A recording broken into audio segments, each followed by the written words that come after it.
Если в твоей стиральной машинке появился неприятный запах, то смотри инструкцию. Шаг 1.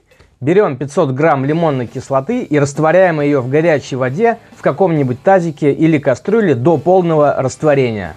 Шаг 2. Заливаем это все в стиральную машинку, не включая ее. Засекаем 3 часа. Шаг 3. Включаем на хлопок 60 градусов и даем циклу полностью отработать. Шаг 4. Достаем сливной фильтр и чистим его от грязи. Итак, в 80% случаев это помогает решить проблему запаха в машинке самостоятельно.